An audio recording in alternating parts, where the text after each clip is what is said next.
Ladies and gentlemen, the following podcast is set for one episode.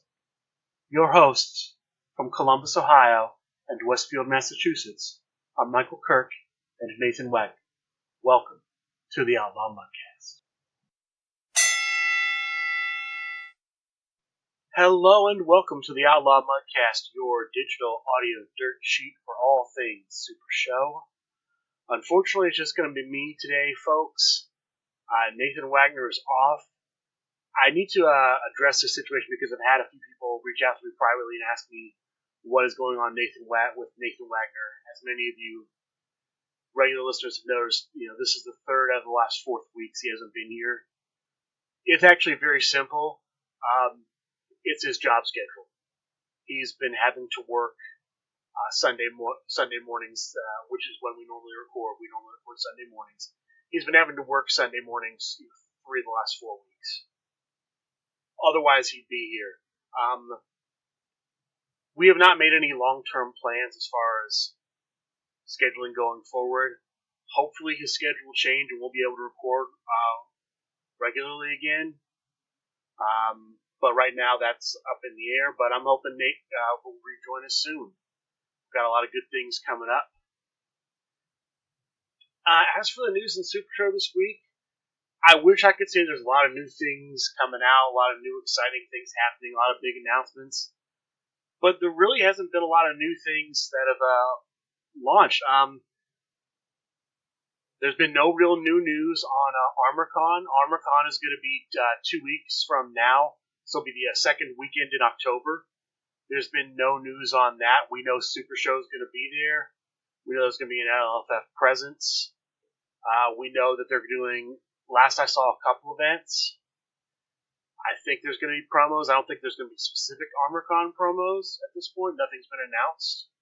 But that's going to be up in Framingham, Massachusetts. So if you're in that area and you're looking to go up, enjoy a con, enjoy some Supershow at the con, that's a great con to go to. The week after that, the weekend of the 18th and 19th, of course, is going to be the Impact Bound for Glory. Again, there's been no news on that. We know there's going to be something Saturday night that we'll be able to get into. That has to do with Impact. I've been told it's kind of like it's the equivalent of the WrestleMania Access, but for Impact. There's going to be a Supershow event Sunday prior to the Impact Bound for Glory matches, and then of course we'll be there live watching the matches. There's been no announcements on if any cards are coming out in relation to that. No announcements if who's going to be available at the meet and greets for us to enact. We know that there will be Impact talent that we'll have access to, but nothing more elaborate than that. They have announced, Supershow has announced that the payoff pack, I believe is what they're calling it, is going to be launching, I've been told, later this week. I don't have a firm date on that. I don't have a firm example of what's in it. I believe it's a couple decks. I believe it's a few competitors, spectacle. It's almost kind of like, the description I've been given is almost kind of like a toned down version of the Mr. Ray mystery box. Again, there's still some, I imagine those details will come out later this week, assuming it launches on Friday, they'll probably get released Wednesday on top of the universe. There have been a few match results from this weekend. I know that the Inner Circle made a big deal of invading the Highlander games. Mysterious was able to retain the Tri-State Championship. John Calais ended up winning the big tournament at Highlander games. He faced Michael Deans, who was using the living level Michael Deans in the finals. John Calais playing as Romeo 3000 ended up winning that event. So congrats to them for that. Congrats to Highlander Games for putting on the event. Dark Web Championship. The finals are here. I have not yet seen a date or time announced. It's going to be Mark Perry versus Ian Kenderdine, the band from tomorrow. Ian Kenderdine will be playing Mike Riot. Mark Perry will be playing Mark the Shark. I'm a big fan of both of these gentlemen. Looking forward to see what happens. I believe the winner of that will take on the current Dark Web champion, Miss Southern Belle, and the winner will become the new. Let me rephrase that. If Miss Southern Belle wins, she remains the Dark Web champion. If Mark Perry or Ian Kennardine, the victor of this last tournament, wins, they become the new Dark Web champion. So, looking forward to seeing those matches. I wish both of those gentlemen the best. The last big event coming up is going to be Plaid Saturday 2, November 9th. It's going to be the second Saturday in November. Tickets have gone on sale on the SRG Universe website, srguniverse.com. You can go to the website under the shop section under new products. No, I take it back. Under special deals. I believe the entry is under special deals. You can buy the ticket. The tickets will be $40 at the door, but they are currently $30 online. It gets you a spot in the tournament. It gets you the cards that will be coming out for the tournament. That is pretty much the news for Supershow. Hopefully we'll get more soon. That's the stuff coming out. So this was discussed a little bit on Talking Universe, and I know it's been discussed locally here. And I'll briefly touch on it. The rise of the super faction. I've really been giving this quite a bit of thought. I've been bouncing around back and forth in my head how I feel about the rise of the super faction. My gut reaction is, in a perfect world, I would rather smaller factions that are sort of more based around a common geography, or just people who are, really good friends. I'm not a big fan of the recruiting across the country. I understand, look, you are a faction, you want to win, you want to have the best players in your faction. I get it. I understand the desire to do so. I just don't know how that's. I'm not sure what it's going to do to the game overall. I mean, here's a topic that we'll bring up right now. Okay, so for those of you at the Grand Gathering, we had faction wars. Sorry, let me back that up a little bit. Well, part of the Grand Gathering was something called the faction wars. Essentially, you would basically put a team that was of 4 members in. There were 3 rounds to basically see who were in each round. The 4 players played 4 players in a different faction. Captain's match was worth 2 points. First, basically, team that won, that 3 out of 5 points won that particular round. After 3 rounds, they cut to a top. We've been going through the top cut for months, and now finally we are 2 matches, and the finals have been played. Impact is up over the Rust Belt 2-1 with 2 matches remaining. Here is the problem. Going into the finals, one of the members of the Rust Belt, Bob Odell, had switched and become a member of KSW. And as of last weekend, the captain of the Rust Belt team has become a member of KSW as well. So now, half of the final faction, the faction wars, is KSW, including the captain. So, if Rust Belt can essentially win the last 2 games, they win the faction war, but they don't really win the faction war. KSW wins the faction war because the captain has switched to KSW. So now it creates the following scenario. The 2 members on Rust Belt left to compete are Bob Odell and Neil Nealon. Neil Nealon is still part of the Rust Belt. Bob Odell's KSW. Let's say Bob Odell has his match first and wins. So now it's 2 points each. It comes down to the finals. It puts Neil in a position where Neil might just say, look, I don't want KSW to win. I'm going to forfeit or throw the match and give it to Impact because I don't want KSW to win. Because no matter what happens, Rust Belt can't win. Rust Belt has been through recruiting eliminated from the faction wars. And that's bad. That's really bad.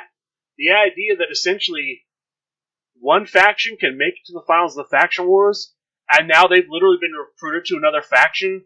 So Rust Belt, technically, even if they win the faction wars, they don't win. Because Matt Nealon as the captain is going to he has the option to distribute the championship, matches. For those of you who are new to this listener, the winner of the faction wars gets a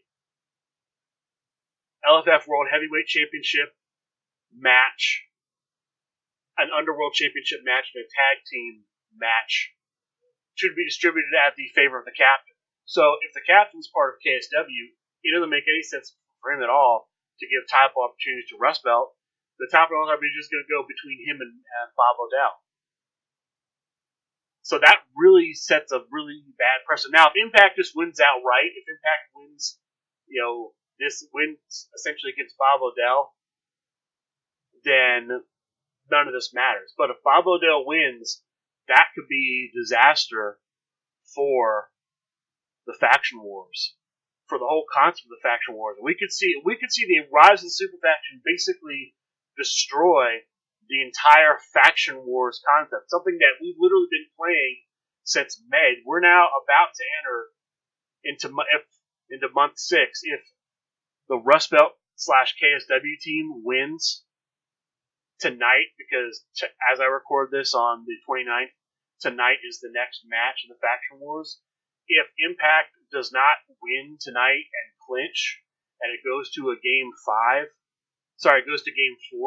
it goes to the last point, we could see literally, the match just get thrown. And it would to me, that would just be an awful ending to faction wars to just have essentially one team, understandably, throw the match because they know, okay, if I win, it's the traitors that get the reward.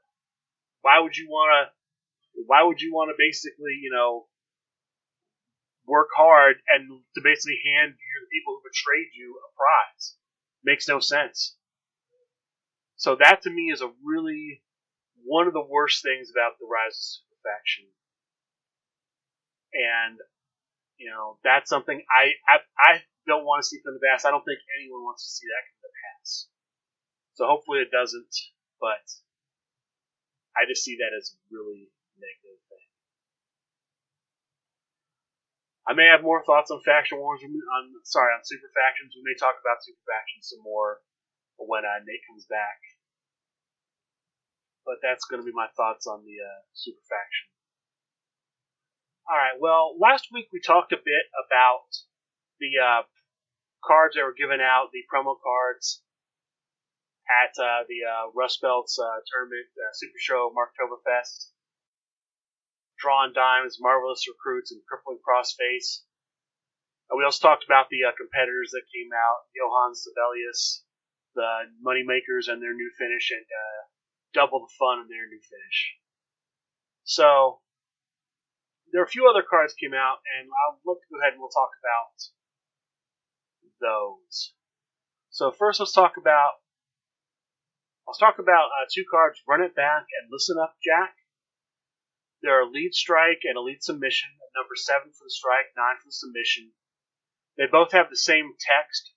Discard 2 cards from your hand, add 1 card from your discard pile to your hand. Now, if that text sounds familiar, it's the same text. It's on One More Time. I'm a big fan of One More Time. I run One More Time in quite a few decks.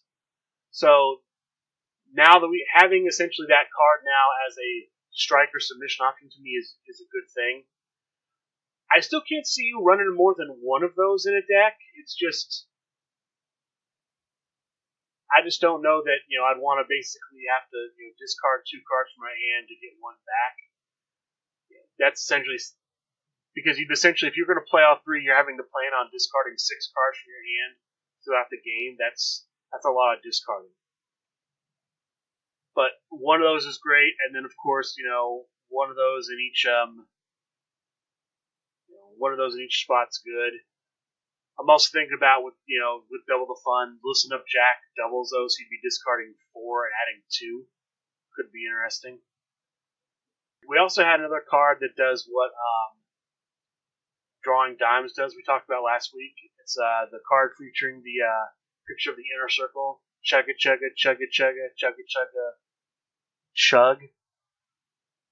Again, it just adds 1 finish from your discard pile to your hand. If your next turn rolls 10, it's +1. I think this is a great card. And I also think this would be great in this also might be really good in late game with this, and the Drawing Dimes would be great like with the Twins or the Double the Fun, because it would let you add 2 finishes, and if your next turn rolls 20, it'd be +2. That's really strong in those decks. A few other cards came out. We have another lead number 9. A lot of lead number 9s came out. Took it on the chin. Reveal your hand to your opponent. They choose and vary 1 card. Draw 3 cards. A lot of people have pointed out this is the exact same text as another number 9 lead submission, Epic Stare Down. The only real reason to choose this one with the Took It on the Chin is because that ties in with some Uncle Awesome card effects. Actually, the art on the Took It on the Chin features Uncle Awesome, so it's clear this was designed with him in mind. But outside of this, that bonus, there's really no difference between it and Epic Stare Down. It's not a card I know I would think about playing, unless maybe I had somebody like Cyclone where I get a draw based off a burial. That would be nice, being able to make my opponent be bury 1 and I draw 4.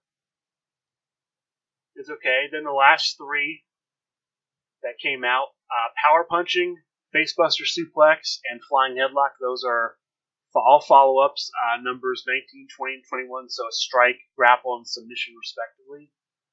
They are skill boosts. Power Punching gives you +1 to power, Facebuster Suplex gives you +1 to technique, and Flying Headlock gives you +1 to agility.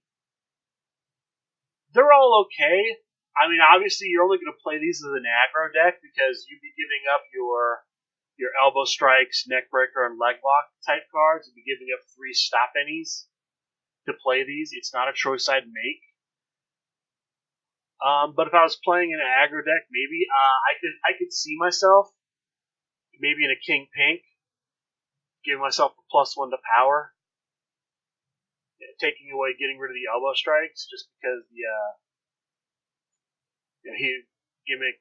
For those of you who aren't familiar with King Pink's gimmick, it's I believe it's bury 3 cards to stop a grapple. So, you could do without the grapple stops. I believe in King Pink's place, in case he already has his power is already 10, so this would just bump it up to 11, which would help if you're playing someone who's also a power of 10. But otherwise, I don't know. I'm not a big fan of basically giving up giving up stop any's to play a card that just gives me a static effect. And yet, it wouldn't even work with us. I was going to say Living Weapon Michael Deans could take Power Punching, but he can only put leads into play, so this wouldn't even work.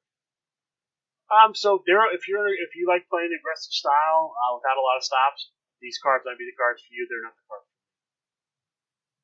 And I think that's going to be it for our show today. Let me read off the list of play groups. We'll start with Buckeye Championship Wrestling, my local group. We play normally Saturdays at 6 p.m. at the Guard Tower in Columbus, Ohio. Last night we had our big event to choose who's going to challenge Mallory, our current champion, for the Buckeye Championship. And Colin Simon ended up went undefeated in our round robin tournament, become the next contender for. So he's going to be playing Mallory coming up. I believe it's going to be the end of October to potentially become the next champion. So congrats to Colin Simon on winning that. North of us, at Recess Games in North Olmsted, we just talked about them quite a bit. Rust Belt Championship Wrestling. As far as I know, they are still going strong. Matt Nealon apparently sold all of his shares to Scott Meister. So we could see some changes there, but they're still running Monday Mayhem, 6 p.m. on Monday nights. LFF Tri-State plays at a store of Fire and Dice in Lynbrook, New York. They play Thursdays and Fridays at 7 p.m. Mysterious, as I mentioned earlier, is still the Tri-State champion. So congrats to her on a successful defense yesterday, once again. City of Champions Wrestling plays at Titan Game Shop in Hopewell, Pennsylvania. They usually play on the weekends, Saturday or Sunday. I checked with Stephen Hines, but usually play around noon on one of those 2 weekend days. They will be having an event in December, a Create a Card event. We'll probably talk about that more on the show as we get closer to December, but they are planning to have a Create a Card event. I'm going to try to drive out and be part of that if possible.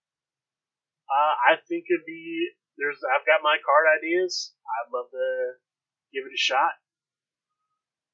But we'll talk about more of that as we get closer to December. In Clarksville, Tennessee, True American Heroes play at Frontline Games usually Saturdays at 6 p.m. Florida Cardboard Wrestling plays at House Rules Gaming in Kissimmee, Florida. I would check with them for dates and times. New Order Wrestling, formerly Michigan Wrestling Alliance, plays. They were playing at Fun for All Comics and Games in Ypsilanti, Michigan. David Schmidt, one of the Downriver Boys, is now running the promotion up there, so look for him to give out the any new information on that. There's also a Supershow group at Destiny Games in Westland, Michigan. They play Wednesdays at 6:30, and there's a group that plays at Fanfare Comics in Kalamazoo, Michigan. The Skull group. They usually play the second and fourth Sunday of every month from 12 to 2. Out West, Sin City Wrestling plays at Atomic Trading in Las Vegas, Nevada, Wednesday nights at 6 p.m. That is the home of the current Dark Web finalist, Mark Perry. A little bit closer to home, a little bit closer to the middle of the country in Norman, Oklahoma, at Wizards of Song Comics and Games. You have Wizards Card Championship Wrestling. They like to play often Sundays around noon, but that's always tentative, so I would check with the store to find out for sure. Revolutionary Championship Wrestling plays at a few different locations. They play at New England Comics in New Bedford, Massachusetts, Wednesdays and Saturdays. Wednesdays from 3 to 6 p.m. and Saturdays from 11 to 4. They play at Tabletop Games in Westport, Massachusetts, Tuesdays from 3:30 to 6. And they play at Game King in Fall River, Massachusetts, usually Sundays around 5 to 9. Island Life Wrestling plays at East End Gaming in Oakdale, New York. They usually play Wednesdays and Fridays. I believe I just saw that the boss, Steve Resk, just became the new Island Life Wrestling champion. So congratulations to him on that. In Glendale, Arizona, Outpost Games is the home of Outpost Wrestling. They play Saturdays from 11 to 2. I just talked earlier today about the tournament at Highlander Games in Boonton, New Jersey. That's the home of Meeple People Wrestling. I do not have a day or time event for them, but they did just play us yesterday. So it could be they have a regular game Saturdays. Again, I checked the store. And at the Alternate Universes stores in Pennsylvania, there are 2 locations that host games. There's the AU Bluebell location in East Norton, Pennsylvania that hosts games. And there's an AU Holmes location in Holmes, Pennsylvania. The Holmes location hosts Sundays at noon. I do not have a day or time on the Bluebell location. I would recommend contacting the Bluebell store for that. And that is it for my list of play groups. I apologize for this show being so short today, but I'm hoping that next week we'll have a lot more to talk about. If you have any comments or questions, if you'd like to leave any feedback, if you want to have your playgroup added to the list of playgroups, feel free to contact us. You can reach out to either Nathan or I through Facebook Messenger. You can also email the store that we're outlawmudcast@gmail.com. That's outlawmudcast@gmail.com. Or you can send us a direct message on Twitter. We are at Outlaw Mudcast on Twitter. For my sorely missed co-host, Nathan Wagner, I'm Monkey Kirk. Thank you